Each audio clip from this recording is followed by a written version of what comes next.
saya Santi Lembahung Hamu dengan NIM 3122008. Di sini saya akan menjelaskan sistem peredaran darah terbuka dan sistem peredaran darah tertutup dan salah satu contoh sistem peredaran darah terbuka dan sistem peredaran tertutup. Sistem peredaran darah terbuka adalah sistem peredaran darah yang tidak memiliki pembuluh darah tertutup, sehingga darah mengalir bebas di dalam rongga tubuh. Sistem ini ditemukan pada hewan invertebrata seperti serangga, krustasea, dan moluska. Berikutnya saya akan menjelaskan lebih rinci tentang sistem peredaran darah terbuka. Yang pertama itu darah dan hemolimf. Dalam sistem peredaran darah terbuka, darah tidak hanya mengalir di dalam pembuluh darah, tetapi juga di dalam rongga tubuh yang disebut hemokul. Cairan tubuh yang beredar di dalam hemokul ini disebut hemolimf. Jadi hemolimf ini memiliki fungsi yang mirip dengan darah, yaitu mengangkut oksigen, nutrisi, dan zat sisa metabolisme. Kemudian ada jantung dan pembuluh darah. Sistem peredaran darah terbuka ini memiliki jantung yang sederhana, biasanya berbentuk tabung. Jantung berdenyut dan memompa hemolimf ini ke dalam aorta, sebuah pembuluh darah besar yang bercabang menjadi pembuluh darah yang lebih kecil. Pembuluh darah ini tidak tertutup rapat, sehingga hemolimf ini dapat mengalir bebas ke dalam hemokul itu. Kemudian ada pergerakan hemolimf. Hemolimf ini mengalir melalui hemokul karena gerakan tubuh hewan ini dan kontraksinya otot jantung.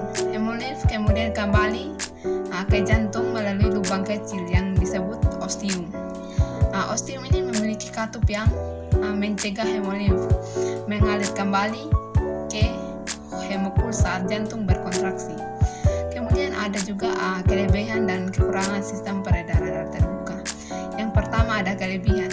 Sistem ini sederhana dan membutuhkan energi yang lebih sedikit untuk bekerja. Hemolimf dapat mencapai seluruh bagian tubuh dengan mudah. Kemudian ada kekurangan dari sistem peredaran darah terbuka. Pergerakan hemolimf tidak secepat sistem peredaran darah tertutup. Hemolimf ini tidak dapat mengangkut oksigen dan nutrisi secara efisien ke seluruh tubuh, terutama pada hewan yang berukuran besar. Kemudian ada contoh sistem peredaran darah terbuka. Yang pertama serangga. Jantung serangga berbentuk tabung dan terletak di bagian dorsal tubuh.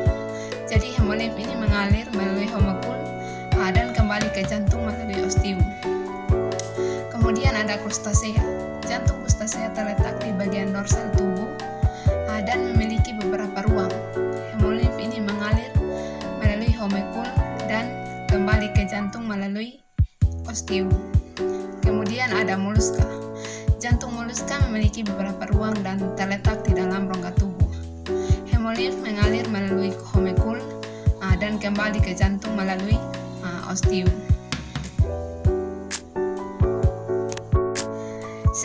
Di sini saya akan menjelaskan sistem peredaran darah tertutup adalah sistem peredaran darah di mana darah selalu mengalir di dalam pembuluh darah dan tidak pernah keluar dari sistem pembuluh darah. Sistem peredaran darah tertutup ini memiliki beberapa keuntungan dibandingkan dengan sistem peredaran darah terbuka, yaitu darah dapat mengalir lebih cepat dan lebih efisien melalui pembuluh darah karena tidak perlu melewati ruang-ruang terbuka. Sistem peredaran darah tertutup ini memungkinkan untuk menjaga tekanan darah yang lebih tinggi, yang memungkinkan darah untuk mengalir lebih cepat dan lebih efisien ke seluruh tubuh. Sistem ini memungkinkan untuk mengatur aliran darah ke berbagai organ tubuh sesuai dengan kebutuhan mereka. Sistem peredaran darah tertutup ini memungkinkan untuk mengangkut oksigen, nutrisi, dan hormon lebih efisien ke seluruh tubuh.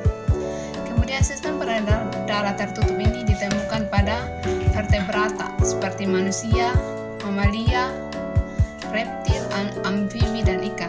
Sistem ini terdiri dari jantung, arteri, vena, dan kapiler.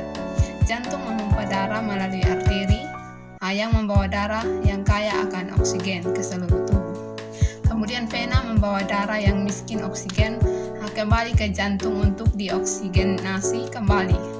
Kemudian ada kapiler yang menghubungkan arteri dan vena, dan disinilah terjadi pertukaran gas, nutrisi, dan limbah antara darah dan jaringan tubuh.